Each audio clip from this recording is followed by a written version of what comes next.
hadiah. Sialan bro, panas sekali. Vladimir Putin memulai minggu ini dengan menuntut Ukraina menyerah sepenuhnya.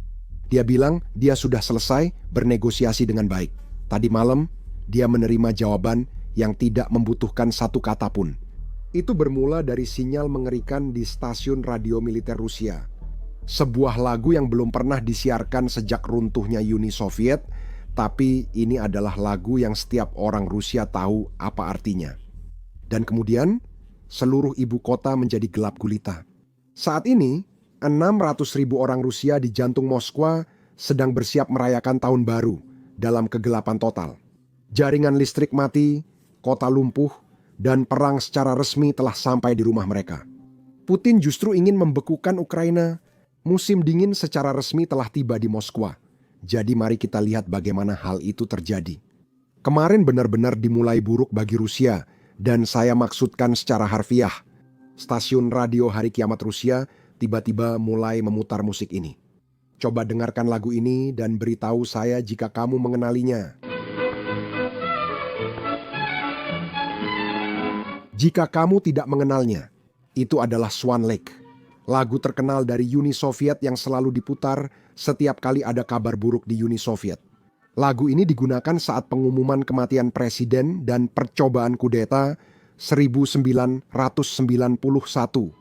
Kemarin, musik ini tiba-tiba diputar di radio Hari Kiamat tanpa alasan jelas. Awalnya, semua orang mengira ini ada hubungannya dengan pembalasan Rusia yang telah dijanjikan oleh Putin. Yah, kami segera menyadari bahwa ini tidak ada hubungannya dengan Rusia karena bukan Rusia yang memutar lagu itu. Itu para peretas yang sudah meretas stasiun itu. Beberapa jam setelah peretasan, drone Ukraina mulai terbang ke Moskow.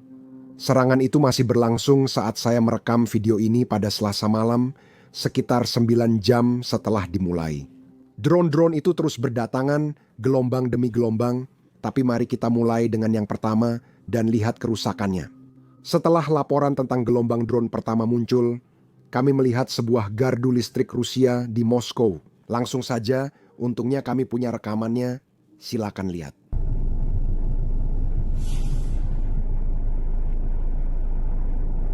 Hal ini menyebabkan pemadaman total di Moskow, seperti dilaporkan warga setempat.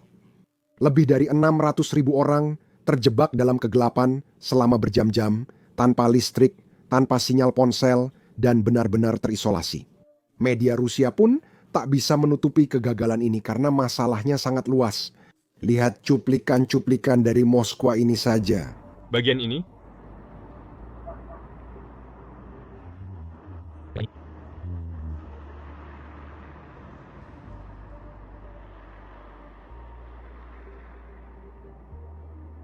Dan seluruh kota ini gelap tanpa listrik.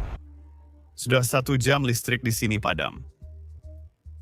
Mereka terus mematikan dan menyalakan listrik di seluruh lobi. Tolong segera atasi. Sudah lama saya tidak melihat kejadian seperti ini. Ada apa? Sepertinya seluruh kota sudah terputus. Ini benar-benar gila. Sepertinya... Aku tidak tahu ya. Ada kecelakaan di sini bukan drone biasa. Seluruh kota mati listrik. Sudah dipertimbangkan. Belilah lilin, power bank tidak akan tahan lama. Sangat aneh. Tidak ada cahaya di bagian utara. Lampu-lampunya berfungsi, baik di sisi ini maupun sisi itu mati. Sisi lainnya tidak berfungsi. Sekarang tidak ada yang berfungsi. Seolah-olah ini belum cukup buruk, hanya beberapa jam sebelum pemadaman listrik ini benar-benar terjadi, seorang pejabat Moskwa mengirimkan pesan ini kepada para penduduk. Semoga musim dingin di Moskwa cerah dan menyenangkan. Bicara soal waktu, kamu bahkan tak bisa membuat skenario seperti ini. Inilah kenyataannya. Rakyat Rusia harus menjalani ini akibat perang yang dimulai Putin. Tapi kabar buruknya, menurut pejabat atau otoritas Rusia, situasinya semakin memburuk. Beberapa orang yang kehilangan listrik mungkin baru mendapatkannya kembali pada 7 Januari. Itu waktu yang diperlukan insinyur Rusia memperbaiki gardu listrik, jadi bisa dibilang begitu. Ratusan ribu orang Rusia akan merayakan tahun baru dalam kegelapan total. Sekarang, bukan hanya penduduk Moskwa yang menderita dalam kegelapan ini. Dilaporkan juga ada pemadaman listrik di Medipol, Ukraina yang diduduki. Wilayah Ukraina itu kini dikuasai Rusia. Meski begitu, Putin mengklaim ingin memperbaiki hidup warga Ukraina berbahasa Rusia. Namun sebenarnya, ia tak mampu memenuhi kebutuhan mereka. Mari kita lanjutkan, karena tak lama setelah serangan pertama, kami mendapat laporan gelombang kedua. Drone-drone ini kembali menyerang target militer dan strategis di seluruh Rusia, termasuk Rusia Selatan dan Crimea. Jadi mari kita lihat kerusakannya. Di kota selatan Tuapse, sebuah kilang besar menjadi target dan untungnya kita punya rekaman dari daerah tersebut. Lihat yang pertama ini.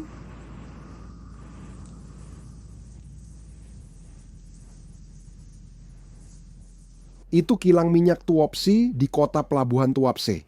Ukraina sudah beberapa kali menyerang kilang ini, jadi Anda pasti sudah tahu namanya. Warga setempat sangat tidak senang dengan serangan ini. Seperti yang Anda lihat di awal video, ini berasal dari kota tempat kejadian semalam. Pasukan Ukraina juga tampaknya menyerang depot minyak di daerah itu. Kita akan segera membahas kekurangan minyak di Rusia.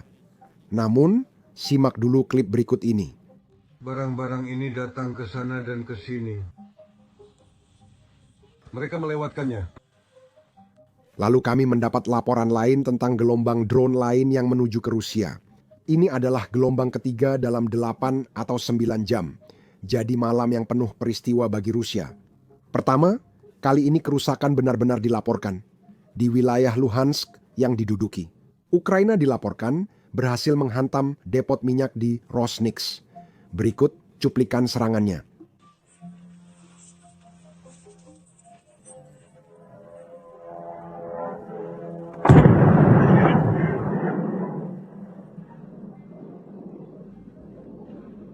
Mereka kini mengambil alih markas. Kemarin, kami mendapat konfirmasi tentang banyak serangan yang terjadi belakangan ini di Crimea.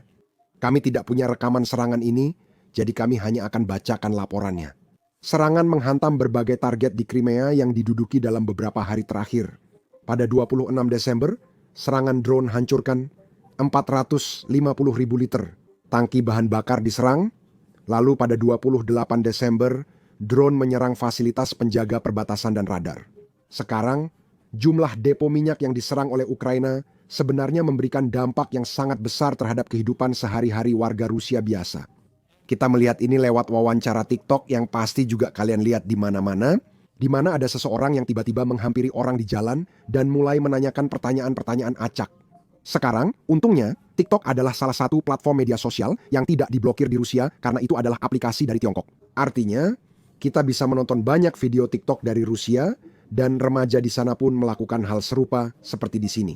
Mereka mengadakan wawancara di berbagai tempat, di mana orang Rusia mengeluhkan hal yang sama. Perang, ekonomi, juga kelangkaan barang. Dengarkan ini. Kami bahagia, kami senang tinggal di Rusia. Kami pasti tidak ingin tinggal di negara lain. Kami suka segalanya di sini. Kami bahagia, kami bangga. Satu-satunya hal yang membuat kami khawatir tentu saja adalah anak-anak kami dan perang. Anak laki-laki kami ada di sana, hanya itu saja. Kami berharap semuanya cepat selesai karena kami khawatir pada anak-anak itu. Kami memiliki putra dan selama bertahun-tahun kami berjuang dengan masalah gas. Itu satu-satunya masalah lainnya. Ada masalah dengan sistem saluran pembuangan dan gas. Itu saja yang mengganggu kami. Saya ingin menelepon jalur langsung Putin, tapi tidak yakin itu solusi. Selain itu, semuanya baik-baik saja, syukurlah. Gas sudah terhubung, tapi masih ada masalah di saluran pembuangan. Saat kamu berjalan, orang-orang membuang apa saja ke jalan sehingga baunya menyengat. Ya, itu satu-satunya kekurangannya. Andai masalah ini bisa selesai. Kami ingin bertanya padanya, tapi sekarang saya tidak tahu. Itu saja yang bisa saya sampaikan untuk kalian hari ini, dan saya tidak yakin apakah saya bisa membuat video lagi tahun ini. Selamat tahun baru untuk semua penonton, sampai jumpa tahun depan. Salah satu masalah membuat video seperti ini adalah menampilkan banyak serangan drone, meski tanpa melukai manusia atau tentara Rusia. YouTube sering mendemonetisasi atau membatasi video kami. Bahkan, dalam seminggu terakhir, menurut YouTube, 4 video kami telah didemonetisasi. Menampilkan serangan drone atau cuplikan garis depan tidak ramah bagi pengiklan, sehingga video tersebut dibatasi.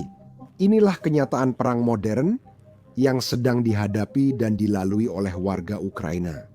Kami percaya meliput semua ini penting, karena itu kami meluncurkan platform Basics Insider. Kami membangunnya dari awal, sehingga kami tidak memiliki batasan apapun. Kami tak perlu mengaburkan serangan drone, rekaman garis depan, atau pangkalan udara Rusia yang hancur. Selain itu, kami sebenarnya tidak menayangkan iklan apapun di situs ini. Dengan begitu, kami tidak perlu menyensor diri sendiri hanya karena pengiklan tidak senang dengan apa yang kami liput. Situs ini didanai lewat dukungan Anda, bukan iklan. Jadi, jika Anda adalah seseorang yang tertarik dengan liputan seperti ini dan ingin menonton video kami tanpa sensor serta mendapatkan konten bonus yang tidak bisa kami unggah di YouTube, maka pastikan untuk bergabung bersama kami di basicsinsider.com. Anda juga bisa klik tautan di deskripsi atau pindai kode QR di layar Anda. Dengan bergabung, Anda dapat menonton semua konten yang telah dan akan kami unggah. Selain itu, Anda juga akan mendukung liputan kami dan mendukung channel kami. Jadi, terima kasih banyak. Nama saya Sam dan sampai jumpa di video berikutnya.